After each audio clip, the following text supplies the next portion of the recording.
Le libre arbitre. Bonjour à nouveau. Merci d'être ici avec moi une fois de plus.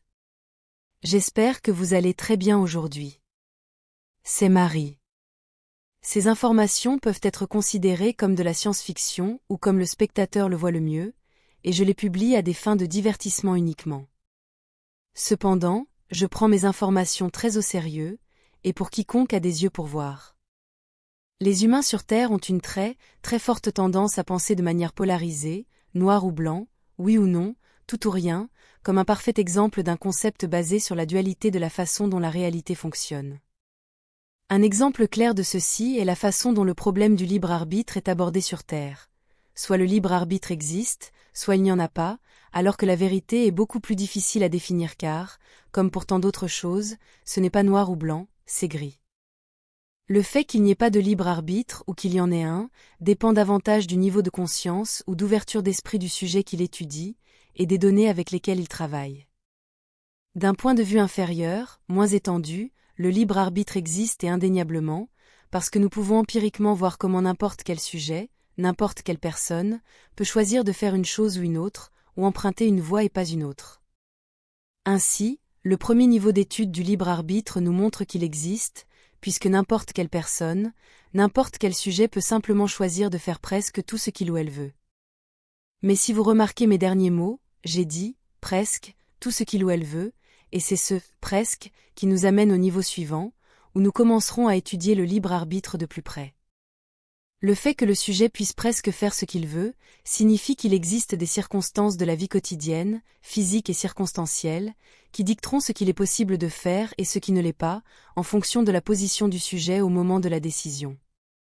Ce que je veux dire, c'est que si un sujet se réveille un matin, et soudainement décide d'aller nager dans l'océan, mais qu'il vit à Kansas City, il lui sera presque impossible de le faire avant d'avoir effectué une série d'étapes préalables qui sont nécessaires pour rapprocher le sujet de l'océan, avant qu'il ou elle ne puisse nager dans l'océan.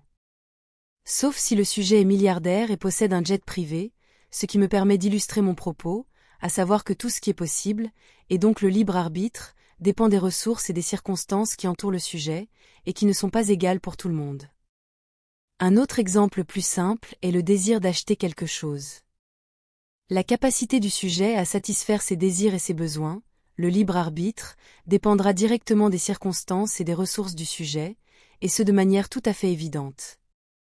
Avant d'aller plus loin, il existe un autre point de vue sur le libre arbitre, et c'est le concept de destin, plus théologique ou religieux, où la vie du sujet est déjà écrite et gravée dans le marbre, donc il ne fait que vivre comme s'il regardait un film, ou même si ce qui va se passer ensuite est inconnu du sujet, c'est déjà préétabli et immuable.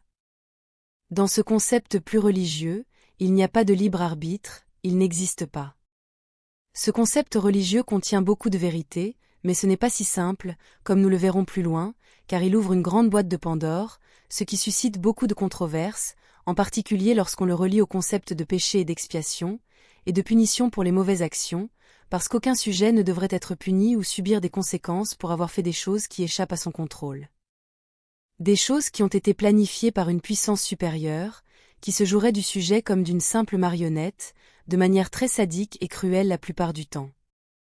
Au moment où j'écris ce texte, le mot sadique est apparu comme le numéro 666 dans mon texte ici, intéressant, mais je m'écarte du sujet.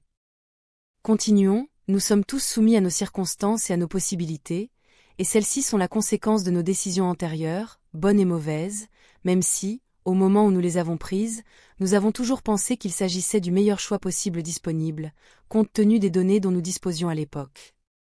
Donc cela signifierait que nos possibilités, à tout moment de notre vie, dépendent principalement des conséquences de nos décisions antérieures, que nous pouvons planifier à l'avance, comme une série d'étapes que nous pouvons prévoir et nécessaires à accomplir, avant que nous puissions atteindre le but ultime souhaité.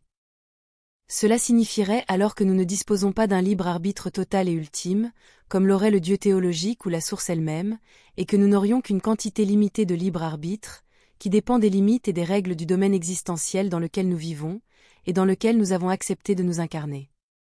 Et le simple fait que, en tant qu'âme, nous ayons accepté de nous incarner dans l'un ou l'autre monde et dans ces royaumes existentiels, avec des règles physiques limitées, aurait dépendu des circonstances que nous avions en tant qu'âme.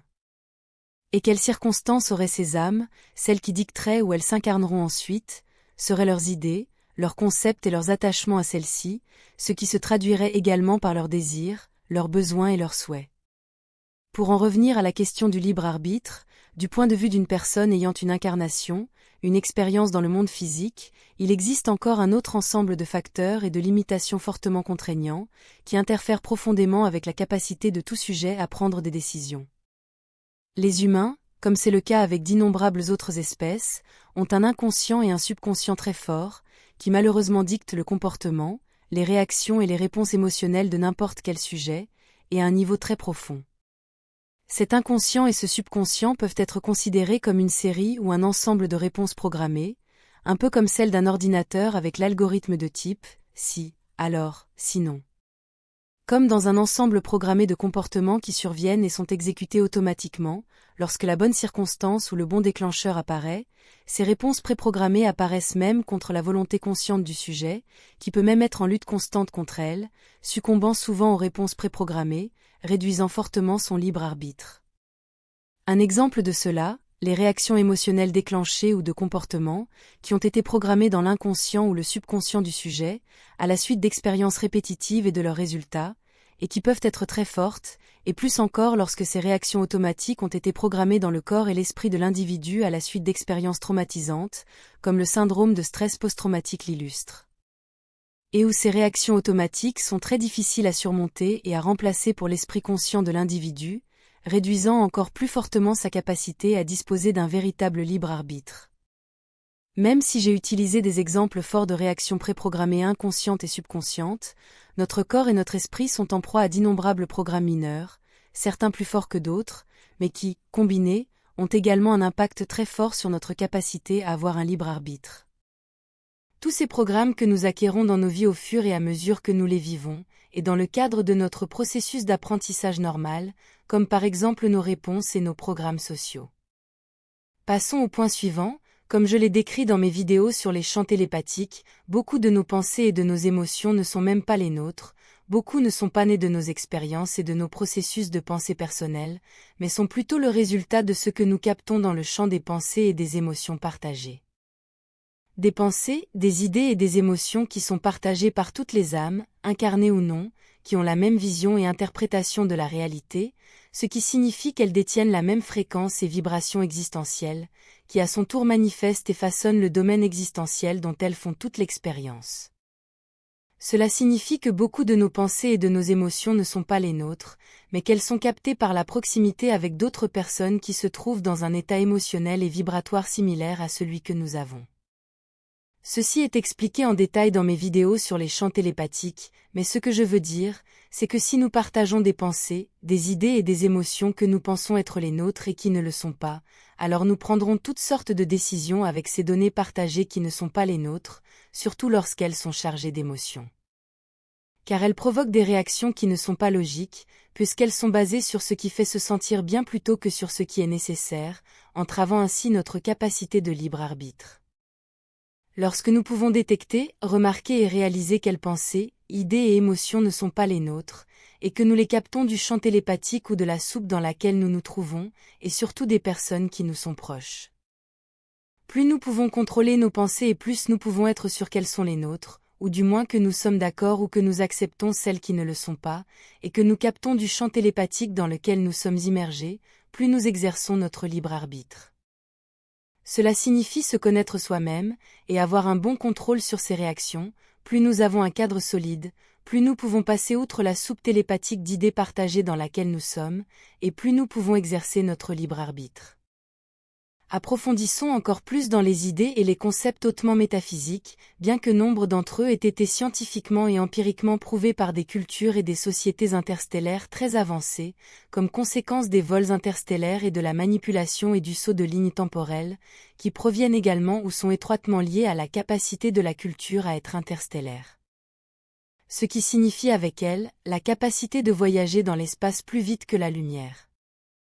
Le temps n'est vécu que comme la conséquence de la conscience de notre propre existence, comme la conséquence d'être conscient et éveillé, Il n'a donc pas de véritable linéarité ni de véritable valeur constante pour tout le monde, ce qui devient l'un des facteurs les plus malléables à prendre en compte lors d'un voyage interstellaire. Comme le reconnaissent d'innombrables cultures et sociétés interstellaires, il existe une quantité infinie de lignes de temps et un nombre infini de situations dans chacune d'elles, qui existent toujours et sont indestructibles. Le passé, le présent et le futur, et tout ce qu'ils contiennent existe toujours, y compris toutes les possibilités alternatives et les variations de tous les événements de chacun d'entre eux. La ligne de temps n'est pas une chose isolée, elle n'est pas isolée des autres lignes temporelles, car une ligne de temps, comme son nom l'indique, est une ligne dans le temps, une série d'événements qui se produisent ou arrivent linéairement, l'un après l'autre, et qui n'existent qu'en tant que conséquence de la conscience qui l'anime, au fur et à mesure qu'elle fait l'expérience des événements fixes qui s'y déroulent.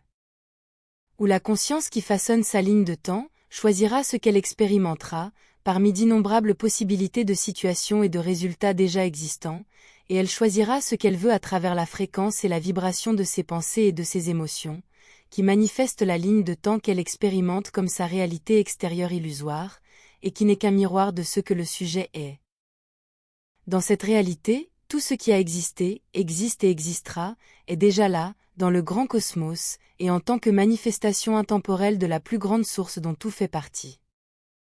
Toutes les choses, tous les lieux et toutes les situations existent toujours, intégralement avec toutes leurs infinies variations, et ils existent en tant qu'instantanés fixes et non animés qui n'entrent dans la conscience du sujet avec une âme, qui fait l'expérience de chacun d'entre eux, simplement en devenant une correspondance vibratoire avec chacune de ces situations. Toutes les choses, situations et lieux du grand univers, sont toujours là et sont combinés dans une séquence par l'action des sujets dotés d'une conscience et d'une âme, une séquence qui forme une ligne de temps et lorsque deux ou plusieurs âmes, ou points d'attention de la source, détiennent la même vibration, ce qui signifie qu'ils partagent les mêmes accords, alors nous avons une ligne de temps collective. Cela signifie que du point de vue le plus étendu, celui de la source elle-même, tout existe toujours, simplement parce que la plus grande source opère d'un point de vue inclusif, non duel et intemporel. C'est notre niveau de conscience et d'éveil, ce que nous savons et ce que nous pouvons voir, traiter et comprendre de la réalité, qui dictera la part de tout ce qui existe déjà que nous pourrons manifester dans notre expérience de vie.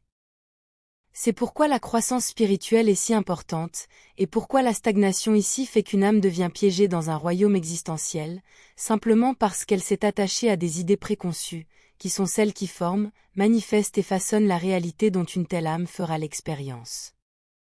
Observer et étudier de nouvelles idées, plus étendues, et remplacer les anciennes par des idées meilleures et plus complètes, est l'une des parties les plus importantes pour pouvoir grandir spirituellement et dans notre niveau de conscience, et avec cela, être capable de prendre le contrôle de ce que nous voulons manifester et expérimenter dans notre vie.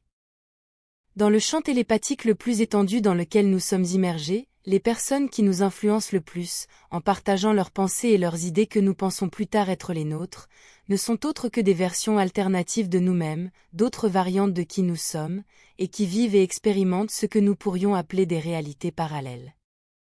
C'est parce que ce sont eux qui sont les plus proches de nous, vibratoirement parlant. Après tout cela, nous nous heurtons encore à un autre problème avec le libre arbitre, et il est relatif au fait d'avoir une incarnation limitée dans un royaume existentiel physique, ou ce que notre âme a planifié pour sa prochaine incarnation, d'un point de vue intemporel, donc en étant capable de prévoir ce qu'elle vivra pendant sa prochaine incarnation, entrera en conflit avec les besoins et les désirs de son moi incarné. Ce problème est expliqué en détail dans mes vidéos sur le fait que les choses ont une signification différente, selon le côté où l'on se situe, entre les valeurs de toute chose et situation vues du point de vue d'une âme qui se trouve dans l'espace entre les vies, et la signification de la même chose ou du même événement, vu du point de vue de quelqu'un qui vit dans un corps physique biologique.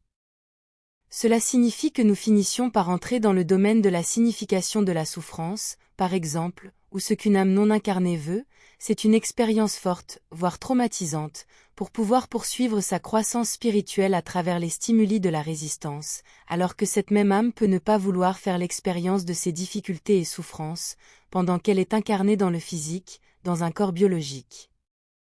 Cela signifie que l'âme d'une personne planifie sa prochaine incarnation, sachant délibérément ce qu'elle vivra et expérimentera dans sa prochaine incarnation, parce qu'elle se trouve dans un état et dans un lieu où le temps n'est pas linéaire, et qu'elle peut donc voir et planifier à l'avance, contrairement à ce que cette même âme expérimente lorsqu'elle est en vie.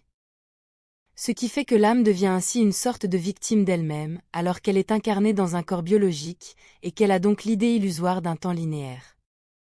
En conclusion, et de mon point de vue, la quantité de libre arbitre dont chacun d'entre nous dispose, dépend directement du niveau de conscience et d'éveil de chaque âme, et de la manière dont elle peut être en accord avec son propre cadre. Cela dépend du degré de congruence qu'elle peut avoir avec elle-même, avec son éthique et ses valeurs personnelles. Le libre arbitre véritable et absolu ne serait réalisable qu'au niveau de la source, qui opère hors du temps, hors des distances et hors de la dualité. À mon avis, il n'y a pas de vraie réponse à la question de savoir si le véritable libre arbitre existe ou non, car il sera différent pour chaque sujet, pour chaque âme, où certains peuvent avoir plus de capacité à avoir le libre arbitre que d'autres, et cette capacité dépendrait directement de l'éveil de sa conscience et du niveau de compréhension de chaque sujet et de chaque âme. C'est encore un cas où vous devez chercher la réponse par vous-même, et pour vous-même, et être responsable de cette décision et de ses conséquences. Ce sera tout pour aujourd'hui. Comme toujours, je vous remercie d'avoir regardé ma vidéo, de l'avoir likée, de l'avoir partagée et de vous être abonné pour en savoir plus. Et j'espère vous voir ici la prochaine fois. Avec beaucoup d'amour, votre amie Marie Soireau.